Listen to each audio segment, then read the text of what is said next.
안녕하세요. 찌라입니다. 주말 잘 보내셨나요?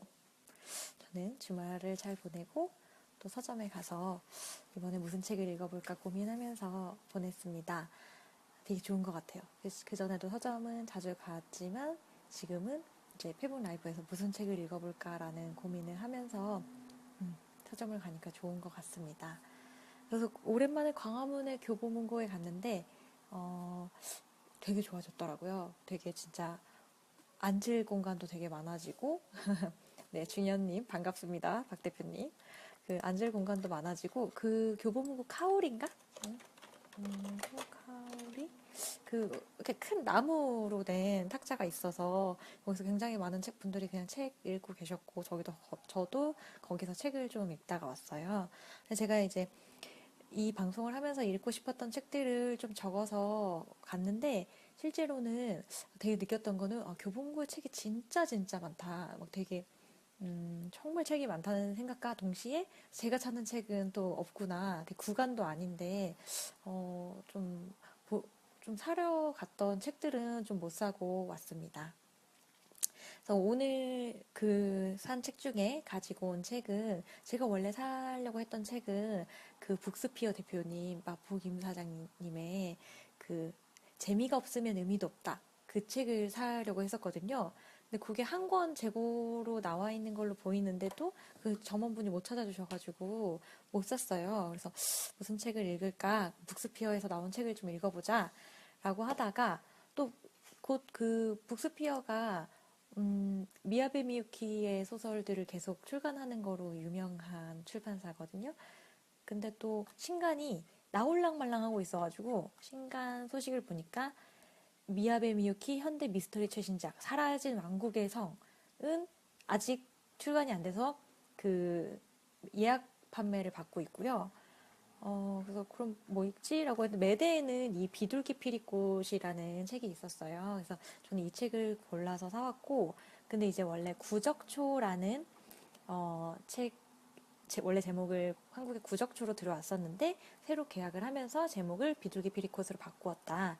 어, 그래서 원래 이제 이게 사실 6년, 7년 정도 전의 책인가 봐요. 어떤 블로거 분이 글 남겨주셨는데 알고 보니 내가 그때 구적초라고 읽었던 그 책이었는데 다시 나는 제목이 같은 책인지 모르고 샀다. 뭐 이런 블로그 글을 남겨주신 분들도 있더라고요.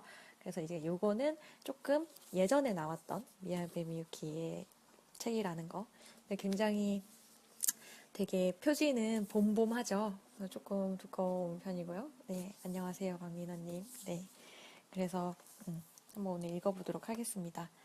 그 미야베 미유키는 장르 문학을 좋아하시는 분들은 많이 읽어보셨을기도 할 거고 저는 예전에 그 이유만 좀 읽어봤었는데요. 1960년 도쿄 후카가와에서 태어났다. 23살 때부터 소설을 쓰기 시작해 2년 동안 고단샤 페이머스 스쿨 엔터테인먼트 소설 교실에서 수학했다. 1987년에 올 요미모노 추리소설 신인상을 받은 단편 우리들 이웃의 범죄로 데뷔한다. 그 후 마술은 속삭인다로 일본 추리 서스펜스 대상, 용은 잠들다로 일본 추리작가협회상, 화차로 야마모토 슈고로상, 가모우 조택사건으로 일본 SF대상, 이후로 나오키상, 모방범으로 마이니치 출판대상 특별상, 이름 없는 도구로 요시카와 에이지 문학상을 수상하며 명실공히 일본을 대표하는 최고의 미스터리 작가로 군림한다. 어렸을 때부터 시대소설과 대하드라마를 좋아했던 아버지 덕에 많은 작품을 접하고 시대물에 대한 흥미를 가지게 되었다. 에도에 사는 사람들의 인정을 그려 요시카와 에이지 문학 신인상을 수상한 혼조 후카가와의 기이한 이야기를 시작으로 초능력자가 등장하거나 괴담과 미스터리를 접목한 작품들 또는 하급관리 주인공이 괴이한 사건을 수사하는 시대 미스터리를 썼다. 저자 자신의 고향이기도 한 후카가와를 배경으로 한 작품과 더불어 봉건사회를 사는 서민의 고통에 주목한 사회파 시대 미스터리 외딴집에 이르기까지 다양한 장르를 미스터리와 접목한 작품을 속속 발표해 기존 시대 소설 독자뿐만 아니라 시대 소설을 읽기 어려워하는 독자들까지 동시에 사로잡았다. 현재 하드보일드 작가 오사와 아리마사, 미스터리 작가 교고쿠 나스이코, 미야베 미유키, 이렇게 세 사람의 성을 딴 사무실 다이쿄 쿠구를 만들어 함께 활동하고 있다. 네. 그래서 그 중에 한 편인 미야베 미유키의 비둘기 피리꽃이고요. 잠깐 또 책 설명을 드리면 초능력을 지닌 세 여성에 관한 단편집. 과거의 어두운 비밀이나 흉악한 범죄와 마주친 초능력자들의 이야기 속에서 일견 편리하고 만능으로 보이는 힘 또한 고통과 모순을 동반하고 있다는 점을 그려냈다. 표제작 비둘기 피리꽃에는 사람의 마음을 읽어낼 수 있는 형사 혼다 다카코가 등장한다. 수사 업무에 자신의 능력을 활용하면서 보수적인 조직사회에서 열심히 일해온 다카코는 어느 날 머릿속에서 무엇인가 사라져가는 이상현상을 느낀다. 다카코는 태어날 때부터 함께 의지해왔던 능력을 잃고 있음을 직감하고 그럼에도 자신이 앞으로 형사로서 쓸모가 있을지에 대해 불안감을 느낀다.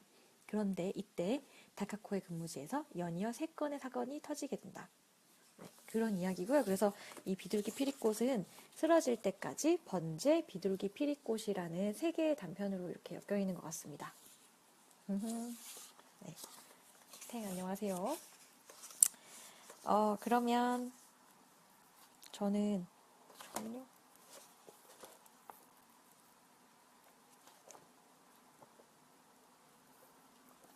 비둘기 피리꽃을 읽어볼게요. 네. 버스에서 내리려고 발판에 발을 디디다가 바로 앞에 있던 남자의 등에 손을 대고 말았다. 남자는 여자를 생각하고 있었다. 눈이 크고 얼굴이 귀여운 젊은 여자는 깔깔대며 자지러지게 웃고 있다. 죄송합니다. 다카코는 정류장에 내리자마자 재빨리 고개를 돌려 남자를 보았다. 등을 보인 채 빠른 걸음으로 멀어져 가던 그는 2-3걸음 걷다가 세찬 봄바람에 살짝 고개를 숙이며 얼굴을 돌렸다. 여벌굴이 보였다. 바람을 피하려고 눈을 가늘게 뜨고 있다. 나이는 30 정도. 감색 정장에 같은 계통 색깔의 줄무늬 넥타이. 정장 위에 카키색 코트를 입었다. 어디에나 있는 젊은 회사원의 옷차림이다. 바람이 지나가자 그는 머리를 들고 코를 간지리는 흙먼지를 쫓듯이 손을 휙휙 내저었다. 미간을 찌푸린 채 몹시 우울해 보이는 얼굴을 하고 있다. 즐거운 듯 웃는 여자를 떠올리면서 어떻게 저런 표정을 지을 수 있을까 하고 다카코는 생각했다. 여자는 그의 연인이거나 젊은 아내이리라. 그녀가 떠올라서 우울한 걸까? 아니면 그저 봄바람이 싫은 것 뿐일까?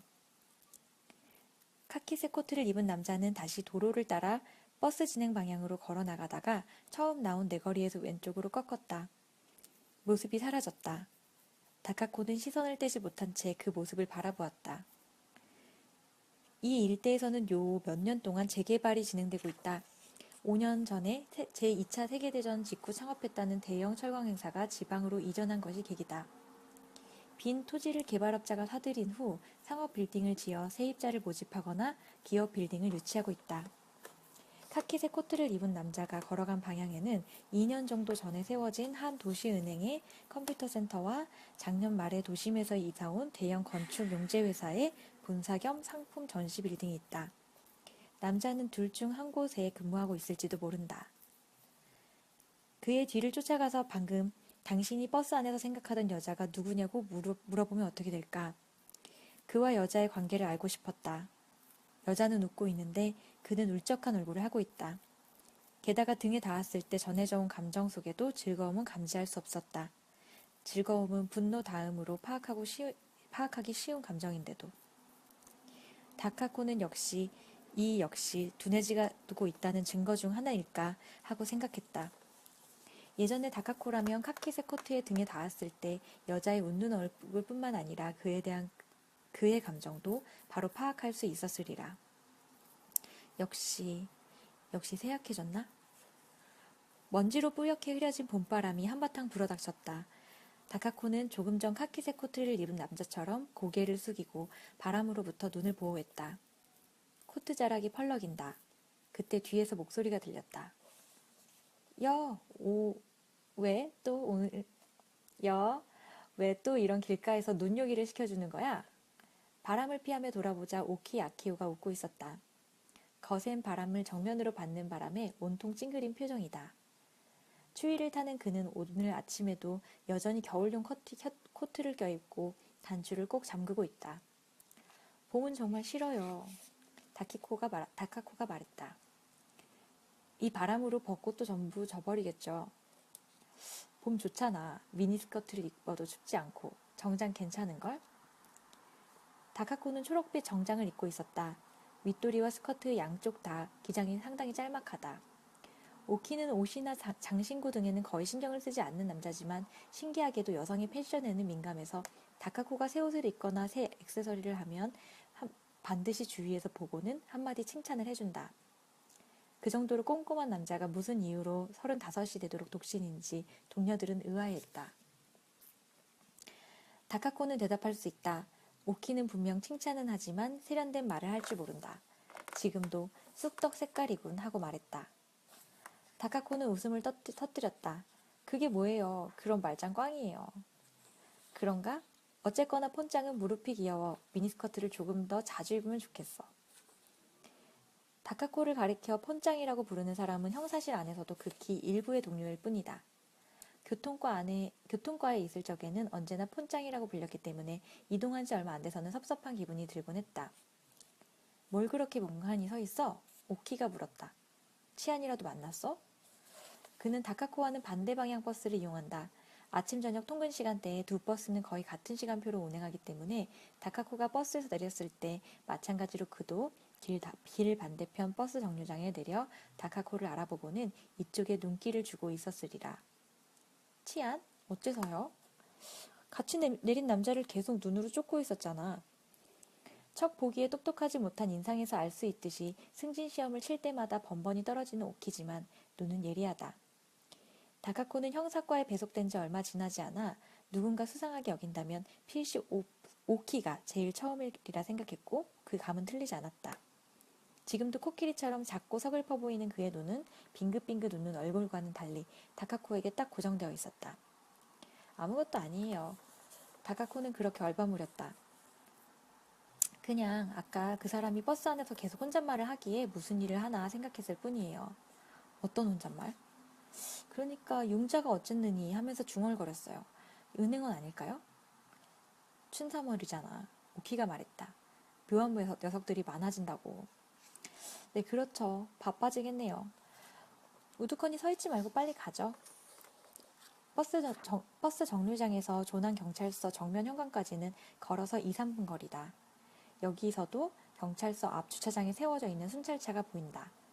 막 세차를 했는지 봄 햇살을 맞으며 장난감처럼 반짝반짝 빛나고 있다. 오키가 걸으면서 물었다. 폰짱, 요즘 무슨 고민 있는 거 아니야? 말투는 태평스럽지만 오키다운 솔직한 질문이었다. 다카코는 움찔했다.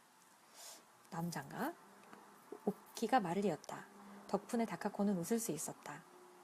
제가 남자 때문에 고민할 정도면 그야 그렇지. 경찰 같은데 안 있죠. 고향에서 온 맞선 이야기는 어떻게 됐어?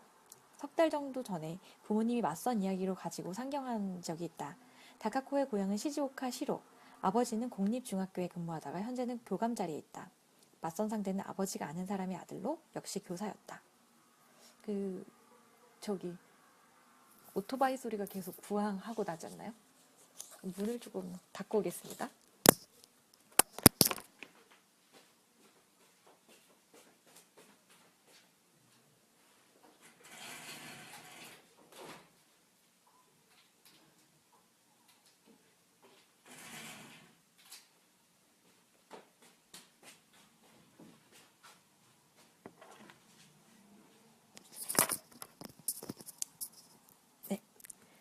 네, 혜인 양 안녕하세요. 그래서 교사와 맞선을 보게 된 데까지. 공무원끼리니까 어떠냐라는 말이 마땅치 않아서 다카코는 제대로 상대하지 않았다. 별일 없었어요. 아버지가 맞선 이야기를 그대로 싸들고 내려가셨죠. 안 만났어? 맞선 이야기에 대해서는 가제사에게서 술을 마실 때 동료들에게 이야기한 기억이 있지만 맞선 따위는 싫다는 정도로 슬쩍 흘렀을 뿐이다. 오키는 기억력이 좋다. 오키씨, 제가 결혼하면 곤란한가요? 서해 정면 현관이 다가왔다. 봄철 교통안전 운동의 달이라는 세움 간판에 간판 옆에 문이 열리고 정복을 입은 경관 2명이 나왔다. 그들과의 인사를 나누고 나서 오키는 대답했다. 곤란하고 말고 나는 노후를 폰장과 게이트볼을 치며 보내기로 했으니까. 전 게이트볼보다 골프가 좋아요. 오키와 다카코는 늘 이런 농담을 주고받는다. 오키의 레퍼토리는 실로 다양해서 때로는 효도 관광을 간다였다가 손자를 돌본다로 또는 자리 보전을 하게 되면 병간호를 받겠다가 되기도 했다. 형사과 가원 중에 미호는 오키와 다카코 둘뿐이었기에 이런 대화를 듣는 형사들도 모두 웃어넘겼다. 골프는 돈이 드니까 그만두자. 찌찌하게 굴기는 두 사람은 그런 대화를 나누며 서해 정면 현관을 지나 아직은 한산한 접수처 옆을 빠져나가 계단을 올랐다. 2층의 약 절반을 차지하고 있는 형사과 형사실은 계단을 올라가서 바로 오른쪽, 늘 파이프 어딘가가 새서 눅눅한 화장실 옆에 있다. 아침 인사를 던지며 뻑뻑해서 잘 열리지 않는 여단지 문을 열고 형사실에 들어가자 디귿자 형태로 놓인 책상 여기저기서 인사말이 되돌아왔다. 뭐야, 혼다랑 동반 출근이냐? 의자에 앉아 몸을 뒤로 접친 채 담배를 피우며 말을 건 사람은 형사실 최고참인 와키타 다스오다. 어디 아픈 게 아닐까 싶을 정도로 바짝 마르고 인상이 나쁜 남자로 생김새와 어울리게 입이 걸다. 성격은 좋은 사람이라는 사실을 알 때까지 다카코는 그를 대하기는 너무 힘들었다. 부럽습니까, 주임님? 오키가 대받아 치자 와키타는 캑 하는 소리를 내며 담배를 껐다. 난 더 어린 여자가 좋아. 하하, 저는 폰장으로 충분합니다. 오키가 그렇게 말하며 아침에 마실 차를 끓이러 갔다. 그는 코끼리처럼 수분을 필요로 하는 남자로 밖에 나가서도 늘 뭔가를 마신다. 그래서 형사실에 있을 때 역시 바지런히 차를 준비해 놓는다. 과거에 한 번, 그렇다. 형사과에 이동한 지 반년 정도 지났을 때였다. 다카코는 오키의 이런 말이 과연 어디까지가 진심인지 여자다운 호기심이 발동해 그의 내면을 들여다본 적이 있었다. 오키가 자리를 비운 사이 의자 등받이에 걸어놓은 그의 겉옷을 만져본 것이다. 그때 형사실에는 다카코와 미노다 과장만 있었는데 미노다는 다카코 쪽으로 등을 돌린 채 책상 위에 파일을 뒤적이며 전화를 하고 있었다. 통화 상대를 설득하는 건지 아니면 뭔가 부탁이라도 하는 건지 일방적으로 장황하게 이야기를 늘어놓다가 잠시 귀를 기울이곤 했다. 그런 과장의 목소리를 등지고 다카코는 오키의 겉옷 옷기 부분을 만져보았다. 네, 이 다카코가 초능력이 있잖아요. 그 사람의 마음을 읽을 수 있는 초능력이 있는데 이 그 동료가 자기한테 마음이 있는지 확인을 하려고 그 겉옷을 만져보는 장면입니다. 되게 부러운 능력이네요. 근데 저 같으면은 못 만져볼 것 같아요. 좀 무섭잖아요. 그렇습니다. 지연님 감사합니다. 처음에는 둥글고 매끈매끈한 물건의 표면을 쓰다듬는 듯한 느낌이 들었다. 아주 밝고 기운찬 느낌. 둥근 스탠드를 만지는 것 같다. 이런 일은 드물지 않다. 특히 그처럼 대인관계가 좋고 성격이 원만한 사람에게는 자주 있는 일이다. 온화한 마음은 미끌어서 붙들기가 힘들기 때문에 잠깐 닿은 정도로는 그 사람의 마음 바깥쪽을 덮고 있는 이른바 의식적인 인격밖에 파악하지 못할 때가 많다. 그래서 다카코는 좀 더 대담하게 오키의 겉옷 안쪽까지 손을 넣어보았다. 딱 심장이 위에 위치하는 곳까지. 그 순간 다카코는 잔뜩 긴장했다. 갑자기 울고 싶어질 만큼 강한 비애가 손바닥을 타고 올라왔기 때문이다. 너무나 뜻밖의 일이었기에 다카코는 당황하고 말았다. 오키는 도대체 무엇을 슬퍼하는 걸까? 상당히 낡은 양복이었는데 안감에는 손가락이 들어갈 정도로 큰 구멍이 하나 나 있었다. 거기에 손가락 끝이 닿자 강렬한 슬픔은 더욱 커졌다. 다카코의 마음에도 새카만 구멍이 뚫린 듯한 느낌이 들었다. 양복에서 손을 떼고 미노다를 살펴보니 그는 아직 이야기에 몰두하고 있었다. 다카코는 살그머니 책상에서 떨어져 눈속임을 하기 위해 일지처를 꺼내 페이지를 넘기며 흐트러진 마음을 진정시키려고 애썼다. 마음으로 뛰어들어온 비애는 분명 무언가를 또는 누군가를 잃었다는 사실을 한탄하며 슬퍼하는 감정이었다. 분노나 원망은 깃들어 있지 않았다. 이 슬픔을 만들어내는 근본적인 원인은 상당히 오래된 일이라. 인간의 마음을 오가는 감정은 어떤 경우라도 불순물 하나 없이 순수하지는 않다. 기쁨에는 그것을 잃을지도 모른다는 불안이, 슬픔에는 그것을 만든 원인에 대한 분노가, 모멸에는 우월감이, 이런 식으로 비율의 정도야 어쨌든 간에 다양한 감정이 뒤섞여 존재하는 것이 보통이다. 하지만 세월이 흐르면 감정들은 점차 여과되어 마지막에는 가장 강한 감정, 이른바 전체의 핵이 되는 감정만이 남는다. 그러므로 사람의 마음과 접촉했을 때 맞닥뜨리는 순도 높은 감정은 대부분 오래된 추억의 뿌리를 내리고 있다고 판단해도 된다. 적어도 다카코가 경험한 바로는 그렇다. 네, 주모님 감사합니다. 조금 떨어져 봐야지. 가까이 가면 모공이 다 보일 것 같습니다. 오키는 옛날에 좀 더 젊을 적에 누군가에게 호되게 차인 경험이 있는 걸까? 제일 먼저 그런 생각을 했다. 시련이 마음의 상처로 남아 지금도 그를 슬프게 하는 걸까?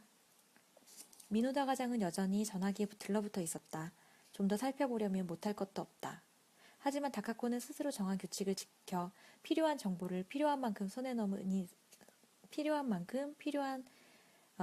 이상 깊이 파고들지는 않기로 했다.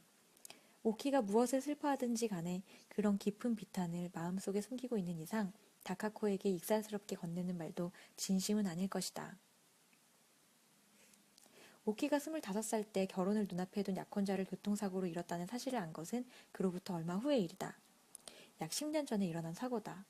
오키는 그녀를 잃은 슬픔에서 아직 빠져나올 수 없는 것이리라. 이야기를 해준 사람은 오키와 다카코 팀의 선배인 도리시마라는 형사다. 형사과에서는 와키타 다음으로 베테랑인 그는 와키타와는 대조적으로 씨름 선수처럼 덩치가 좋은 사람인데 역시 가제사에서 술을 마실 때였던가 커다란 몸을 구부려 죽은 오키의 약혼자를 절절히 애도하는 말투로 다카코의 귓가에 얘기해 주었다.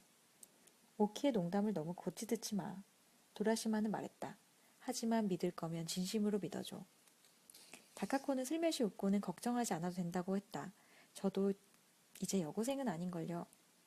하고 도리시마는 그 말을 듣더니 취해서 새빨개진 커다란 얼굴을 찡그리며 중얼거렸다. 폰짱은 오키 약혼자를 닮았어. 그래서 나는 내키지 않아. 양쪽 다 불행해질 테니까. 오물대던 그의 말은 다카코의 마음 깊은 곳에 단단히 뿌리를 내린 채 남아있다. 그러고 보니 도리시마가 아직 오지 않았다. 여느 때라면 다카코가 출근한 무렵에는 이미 책상에 앉아 신문의 장기풀이 코너를 검토하며 도중에 사온 캔 커피를 마시고 있을 그의 자리가 오늘 아침은 비어있다. 도리시마 씨한테 무슨 일 있나요? 와키타에게 묻자 그는 창밖을 향해 대충 손을 흔들어 보였다. 벌써 나왔어. 피해자가 아르바이트하고 있던 카페가 아침 6시부터 연다나 봐. 어제 사건이군요. 어제 4월 4일 오후 2시경 관내인 미요시 사가이 연립주택 헤이와소에서 입주자 한 사람이 찔렸다는 신고가 들어왔다. 순경이 달려가 보니 모르타르를 바른 2층 연립주택의 가장 서쪽에 있는 204호실에 20대 남자 한 명이 식칼에 배를 찔려 의식을 잃은 채 쓰러져 있었다. 신고한 사람은 연립주택의 주인으로 비명을 듣고 달려나갔을 때 젊은 남자가 엇갈려 지나갔다고 창백하고 굳은 얼굴로 설명했다. 긴급 배치를 할 것도 없이 문제의 젊은 남자는 연립주택에 인접한 공원에서 양손을 온통 피로 물들인 채 그네를 타고 있다가 발견되었다. 순경이 말을 걸어도 대답이 없고 개슴칠에 눈을 뜬 채 자고 있는 게 아닐까 싶을 정도로 만사의 반응이 없었다. 이름, 주소, 나이, 무엇을 물어도 대답하지 않았다. 한마디도 하지 않고 완전히 침묵을 유지한 상태다. 그가 엇갈려서 집을 나간 젊은이가 틀림없다. 뿐만 아니라 예전부터 가끔 피해자의 집을 방문하는 모습도 본 적이 있다. 집주인의 이런 증언도 있었기에 조난서는 일단 공원에서 발견된 젊은 남자의 신병을 확보했다.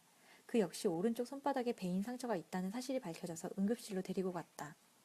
10바늘이나 꿰매야 하는 큰 상처였다.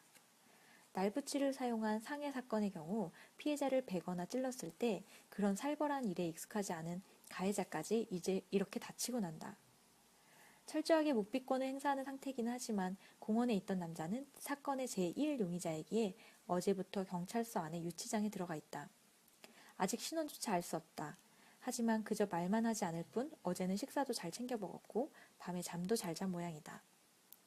피해자는 살 수 있을까요? 다카코의 질문에 와키타는 떨떠름한 얼굴로 고개를 살짝 갸웃거렸다. 글쎄, 신원은 밝혀졌으니까 부모가 와서 줄곧 병원에 붙어 있어. 젊으니까 어떻게든 괜찮을 거라고 생각하고 싶군. 대학생이었죠? 도쿄공업대학 2학년일 거라는데. 2학년일 거라고요? 부모한테는 비밀로 하고 중퇴했나 봐. 주소도 부모가 얻어준 연립주택에서 옮긴 상태더라고. 아르바이트 하는 곳에 점장이 보증이 되더군. 어머, 용의자의 얼굴을 사진을 부모에게 보여줬는데 모른대. 그런데 도리 씨가 아르바이트 하는 곳의 동료가 아닐까 하더라고. 성가시네요. 이거 아닐까? 와키타는 머리 옆에다 대고 손가락을 대고 빙글빙글 돌렸다. 보통 웬만해서는 그 정도로 입을 쳐닫고 있을 수는 없는 법이거든. 몹시 못마땅한 얼굴이다. 한다 하는 도리 씨도 고생 좀 하지 않을까? 어설프게 애먹고 있다가는 또 위에서 하고 와키타는 역시 비어있는 과장의 자리를 대고 말했다. 꾀킥대며 잔소리 할 테니까. 우리 관내에서는 큰 상해 사건이니까요. 굉장히 그 시그널이 왠지 이재한 형사가 오버랩되는 그런 형사들의 이야기인 것 같아요. 긴자나 신주쿠 등 큰 번화가나 마루노우치 등의 비즈니스 거리를 담당하는 곳이라면 모르지만 조난서처럼 관내 태반이 주택지나 제2상업지 또는 공업지대인 작은 관할 경찰서에서는 형사과라고 해도 본청의 수사 일과와는 확실히 다르다. 어제는 살인사건이 있었습니다. 오늘은 강도사건이 있었습니다. 하는 식으로 바쁘지는 않지만 대신에 미아 또는 취객보호, 가출인 수색, 취중에 일어난 싸움이나 폭행사건, 격렬한 부부싸움에서 발전한 상해, 아동학대, 빈집털이, 밤길에 발생하는 치안사건이나 엿보기 사건에 이르기까지 항상 양손 가득 껴안고 있는 자잘한 사건을 잘 처리해야 한다.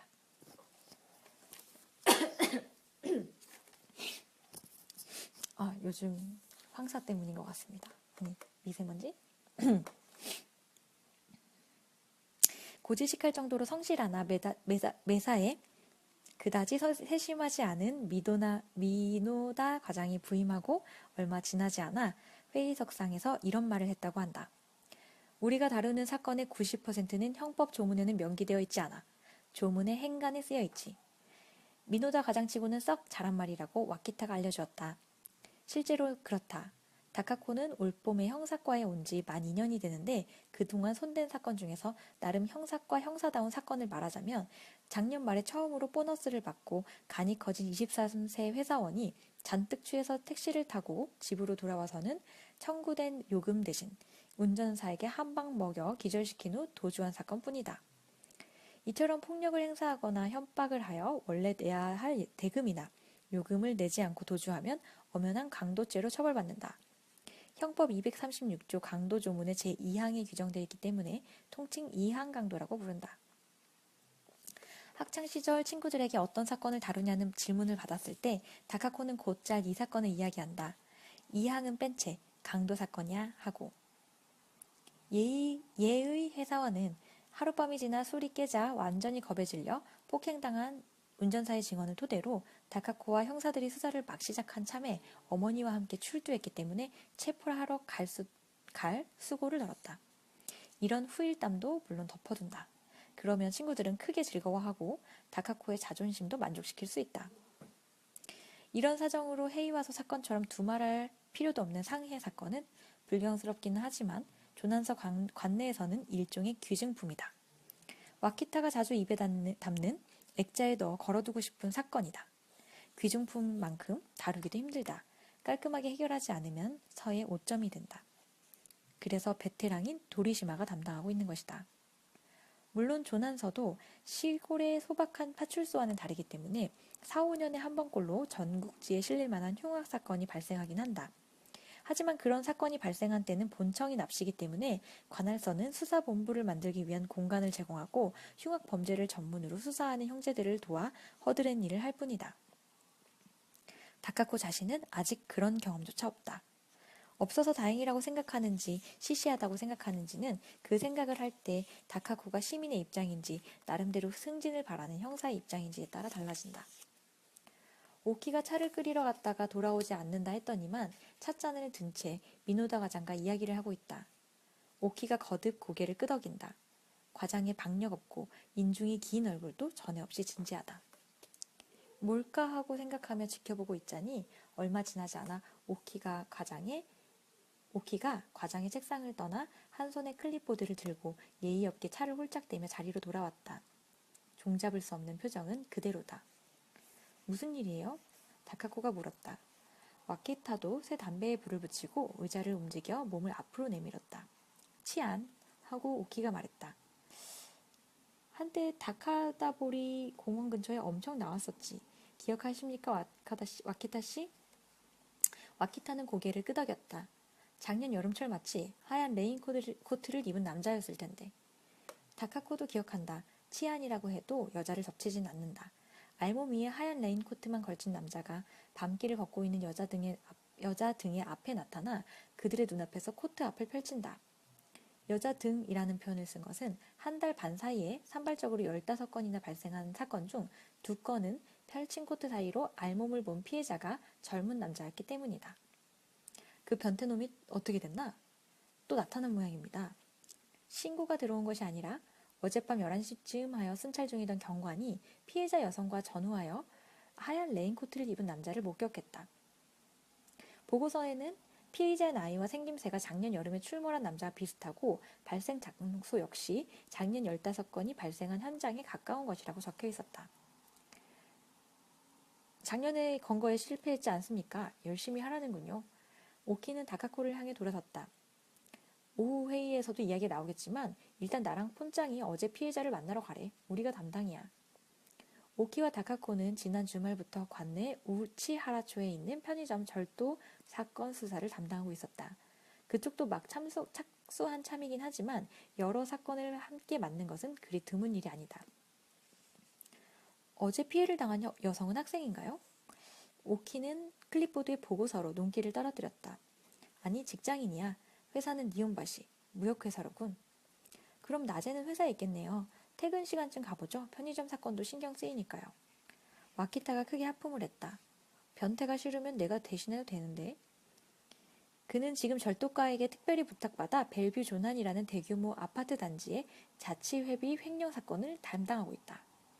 자치회비라고 해도 그저 그런 액수는 아니고 수선 적립금 따위도 포함되어 있기 때문에 이래저래 5천만 엔 정도 되는데 그중 총 200만 엔이 최근 1년 사이에 멋대로 인출되었다는 신고가 있어 조사에 착수하게 되었다. 다카코가 보기에는 와키타는 보고서도 깔끔하게 잘 쓰고 사건 장부 관리에도 까다로운 아주 꼼꼼한 성격이지만 수학 많은 질색인 듯하다. 장부를 상대로 세세한 돈의 출납을 체크해야 하는 이 사건에는 완전히 질려버린 듯 연신 동료를 붙잡아 바꿔줘 라고 말하고 있다. 다카코도 숫자보다는 살아있는 인간을 선호하는 축에 된다. 비록 그게 변태라 해도. 오키를 재촉하여 와키타를 피해 밖으로 나가기로 했다. 나가려는 참에 둘과 교대라도 하듯 도리시마가 들어왔다. 봄인데도 뒤쪽으로 벗어진 머리에 땀방울이 맺혀 있다. 땀을 많이 흘리는 도리시마를 위해 당직 근무를 서지 않는데도 이따금 그의 아내와 딸이 갈아입을 옷을 가지고 온다. 알아냈어요? 다키코가 묻자 도리시마는 두툼한 손을 휘휘 내저으며 고개를 흔들었다. 역시 본인한테서 캐내는 게 빠르겠어. 용의자의 신원을 파악할 단서가 될 만한 게 하나도 없습니까? 오키가 물었다. 용의자는 피해자의 집을 방문했잖아요. 지갑 정도는 가지고 있지 않았나요? 지갑은 가지고 있어. 잔돈만 2천만 엔 정도 있었던가? 그것뿐이야. 면허증도 없다니. 요즘 같은 세상에 드문 일이군요. 도리시마는 고개를 끄덕이고 골똘히 생각하는 표정을 짓다가 오키에게 말했다. 나중에 잠깐 폰장을 빌려도 될까? 오키는 눈을 깜빡였다. 제대로 돌려만 주신다면야. 다카코는 약간 놀랐다. 형사과에 온 지 얼마 되지 않았을 때 석 달가량 폭력범 전문인 도리시마와 같은 조로 편성된 적이 있다. 이른바 연수를 받은 것이다. 그 이후로는 줄곧 오키와 한 팀이다.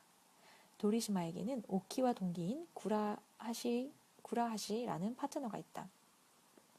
저 녀석하고 도리시마는 터구르 유치장에 있는 지하의 북쪽을 가리켰다. 여자애한테는 뭔가 말할지 않을까 싶어서. 하하 하고 오키가 웃었다. 미인계로군요. 저는 상관없는데요. 그럼 오후에라도? 그렇게 해줘. 부탁할게.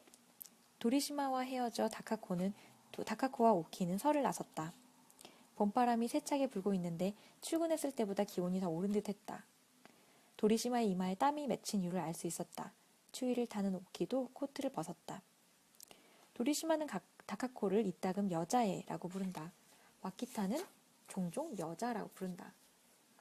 대체로 그 뒤에 따위가라든가 주제라는 말이 붙는 여자다. 경찰이라는 조직 전체를 보아도 아직 여형사는 적은 편인데 조난서에서는 다카코가 겨우 3명째라고 한다. 좋든 싫든 남자 사회인 형사 분야에서 다카코는 여자애나 여자 둘 중에 어느 하나의 꼬리표 없이는 홀로 서지 못하는 입장이다. 그래도 다카코는 그런 종류의 차별에 다른 여자 형사들이 느낄 만큼 불쾌감이나 초조함은 거의 품지 않았다. 품고 있지 않다는 말을 한 적도 없다. 왜냐고 질문받는 것이 두렵기 때문이다. 다카코에게는 애당초 근본적인 약점이 있다. 나 같은 게 사복 형사가 될 수 있었다는 사실 자체가 이상하다. 자신은 부정입학으로 지금의 위치를 차지했다. 그렇게 생각했다. 시험을 치르고 고된 훈련을 거친 후 현장에서 일하는 모든 경찰관의 진로를 가르고 출세와 승진의 정도의 차이를 두는 요소 중 하나는 능력이고 또 하나는 순전한 운이다. 사건을 맡을 수 있는가 없는가, 사건에 적절하게 대처하여 해결에 공헌할 수 있는가 없는가, 그저 그뿐이다. 하지만 다카코의 경우에는 또 하나의 다른 요소가 좌우했다. 다카코는 그것을 능력이라고 부르는데 저항감이 있다. 능력이란 좀 더 능동적이고 자신의 생각대로 갈고 닦거나 훈련을 할 수 있는 것이라고 생각하기 때문이다. 다카코는 자신이 지닌 힘을 단련한 기억이 없다. 그저 죽을 힘을 다해 제어하는 법을 익힌 후로는 경험을 쌓으며 사용할 길을 찾았을 뿐이다. 그래서 약점이라고도 생각한다. 28년 동안 인생을 살아오면서 다카코는 몇 번인가 세상을 떠들썩하게 만든 초능력 붐을 경험했다. 최근에 다시 그런 방면에 대한 관심이 높아지는 듯하다. 투시나 염사, 독심술, 실종된 사람 찾기. 다카코도 몇 종류의 잡지를 읽고 텔레비전 특집 방송을 보았다.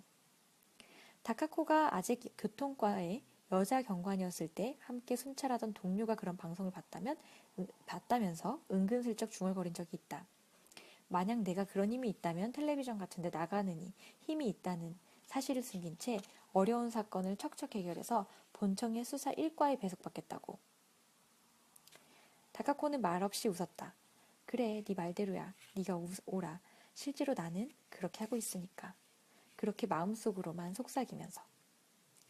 급한 볼일이 있어 어쩔 수 없었다며 항의하는 주차 위반 운전자나 자전거를 둘이서 타고 비틀대며 달려가는 중학생이 마음속에 어떤 감정을 숨기고 있는지, 그들의 항의나 변명이 진짜인지 가짜인지 다카코는 전부 알아낼 수 있었다. 보통 그들의 곁에 서서 자동차를 만져보거나 때로는 그들의 숨결을 느끼는 것만으로도. 텔레비전에서 초능력자가 뚜껑을 씌운 캔 속에 들어있는 열쇠를 찾아내거나 멀리 떨어진 장소에 그려진 그림을 똑같이 그리고는 하지? 내가 하는 일도 그거랑 똑같아. 하고 다카코는 속으로 말했다. 나도 그들이 자칭하는 것과 똑같아. 나는 투시 능력자야. 지금까지 몇 번이나 그 말이 목구멍까지 치밀어 올랐던가. 어때? 경찰관한텐 정말 편리하겠지? 나는 실제로 힘을 써서 빠른 시간 안에 사복 형사가 될 수 있었어. 라고 속으로 상상하는 말입니다. 네.